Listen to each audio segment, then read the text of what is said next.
Барлықтарыңа сәлем. Бүгін біз математикалық сауаттылықта кездесетін геометрия есептерін шығаратын боламыз. Бірінші есеп суретте көрсетілген фигураның S ауданын есептейтін формуланы жазыңыз. Бірінші жалпы осы квадраттың формуласын жазамыз. Бұны S1 деп алайық. S1 тең x квадрат. Екінші, осы жерде берілген фигураның ауданын азайтуымыз керек.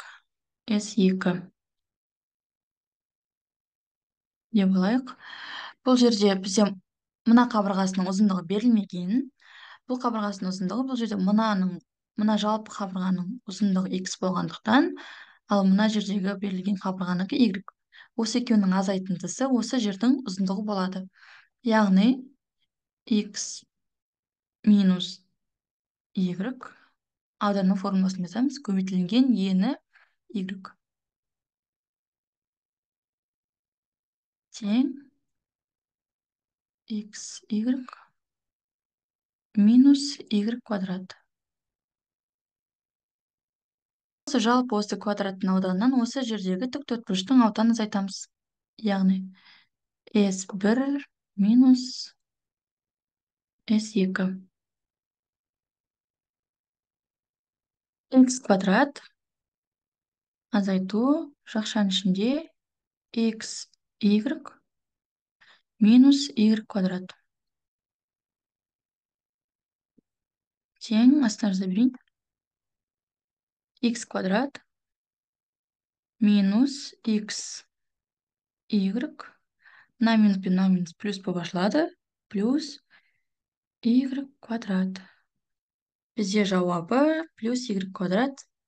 Осы жауап дұрыс. Так, бізде келесі есеп.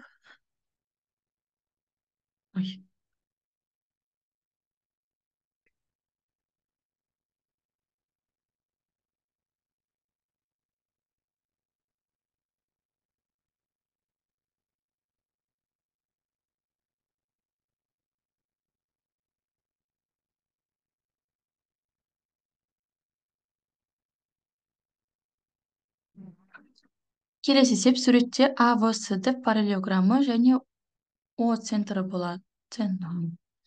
Келесі есеп суретте AVSD параллелограммы және центрі O болатын шеңбер берілген.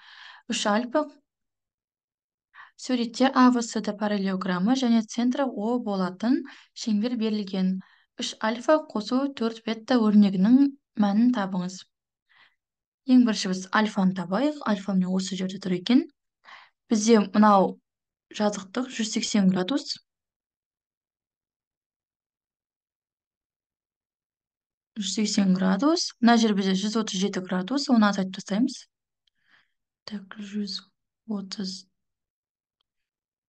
градус. Тең бізде тең 43. Келесі біз беттен табайық. Бұл жерде екеуі де бір градустан шығып тұрғандықтан, бұл жерде формула бойынша мына градус 87 болғандықтан, ал мына жерде тұрған бетта градусы бұл 87-нің жартысы болады. Бізде мына жер 87 градус, ал бізге бетта бұрышын табу керек. Екеуі де 1 градустан шығып тұрғандықтан және шеңбер болғандықтан бұл жерде 87 градустың жартысы болады. Яғни мына жерде тұрған берілген градустың жартысы болады. Ал если мына бұрыш беріліп, сізге мына бұрыш табу керек, осы жерде тұрған бұрыш табу керек болса, онда оның 2 еселенгені болады. Яғни бізде бетта бұрышы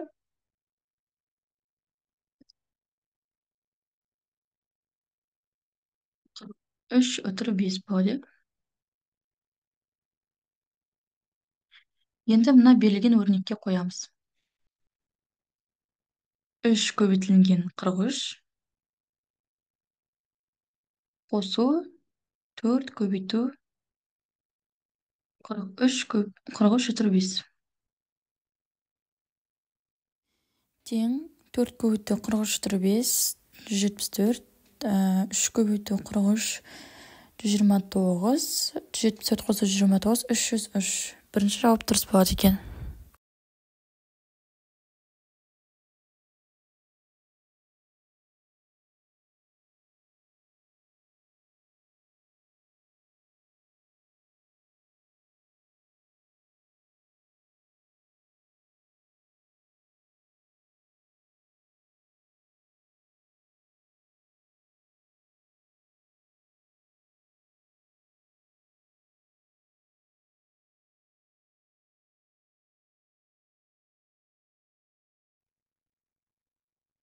келесі есеп P, O, S нүктелері бір түзуде орналасқан.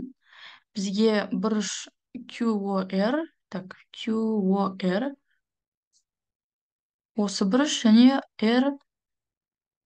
ROS. Осы екі бұрыштың қатынасын табу керек, яғни бөлінсін. Так, ең бірінші біз әрқайсысының градусын тауып алайық. Біз ол үшін бізде мынау жазық болғандықтан 180 градус болады, яғни 3х қосылынған 5х қосу х тең 180 градусқа тең болады. Так, 3-ке 5 тоғызсақ 8, 8-ге мынаның алдында бір бар деп есептейміз, 9. Так, 9х тең 180. Х тең 20. Яғни бізге берілген бірінші так QOR градусы QOR.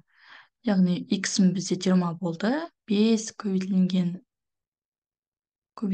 20 бөлу ROS 20. Екеуін қысқартамыз, тең 5. Бізде осы жауап дұрыс болады. Келесі есеп тік бұрышты параллелепипедтің бір төбесі ортақ үш жағының аудандары 35, 21, 15. Тік бұрышты параллелепипедтің көлемін табыңыз. Бізде так параллелепипедтің көлемінің формуласы А көбейтілген Б көбейту С. Яғни ұзындығы, биіктігі, ені. Осы үш өлшемнің көбейтіндісі. Ең бірінші осы өлшемдерді табу керек. Так, мен мына қабырғаны А, осы қабырғаны В, осы қабырғаны С деп белгілейін. Осы қабырғалардың өлшемін біз осы берілген аудандар арқылы есептейік. Яғни А көбейту С тең 21. Яғни бізде осы тік төртбұрыштың ауданы берілген ғой. Бұның ашып жазсақ А көбейтілген С тең 21.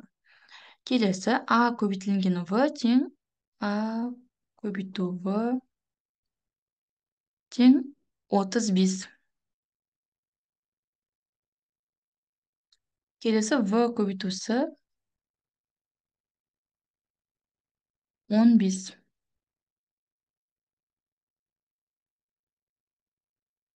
Осындай жүйе құрылды.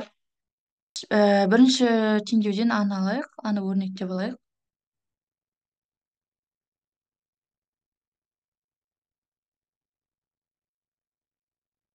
21 бөлінген С. Осы бірінші өрнектен аны өрнектеп алды, оны екінші өрнекке қоямыз. Яғни 21 бөлу С көбейтілген В тең 35. Осы теңдеуден біз В-ны өрнектеп алайық. В-ны өрнектеген кішкене жеңіл болатын сияқты. 35 бөлу, так, 35 бөлу 21 көбейтілген С. Енді осы В-ны мына жердің орнына қоямыз. 35 көбейту С бөлінген 21 көбейту С тең 15. Бізде С квадрат тең 15 көбейтілген 21 бөлінген 35 тең 9. Яғни бізде С тең 3-ке. Біз С-ны таптық. Енді осыған қойып В-ны табамыз. В тең, мынаны өшіре салайын қазір.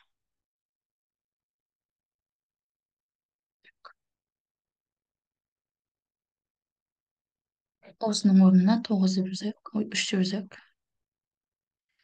3 пен 21-ді қысқартсақ 7, 35 пен 7-ні қысқартсақ 5. яғни бізде v тең 5-ке. Келесі кезекте бізде a-ны табуымыз керек. a тең 21 бөлінген s. Бізде 3-ке тең, иә? Тең 7.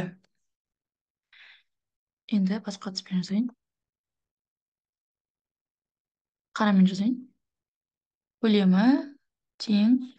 a бізде 7-ге тең. Көбейтілген. v бізде вот 5-ке тең. s бізде 3-ке тең. Так, 21 көбейтілген 3. Ой,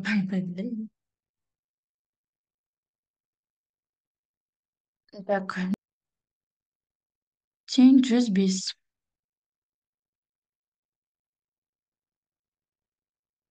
Бізде осы жауап дұрыс болады.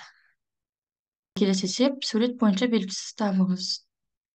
5x минус 3, бұл жерде x тең 42, 42-ге мынау плюс 3 қылып өткізсек, 45, 45-ті 5-ке бөлсек 9. Келесін дәл осылай есептейміз. Осы жерде сұрақ белгіні табуымыз керек. 3x тең 21, бізде x тең 21-ді 3-ке бөлсек 7. Яғни мына жерде тұрған x-ның орнына 7-ні қоямыз. Яғни 15 көбейту 7. Так, 35, 3, 105, е? 105. Бізде осы жауап дұрыс болады. Видео ұнаса каналға тіркеліп, лайк басып кетіңіздер.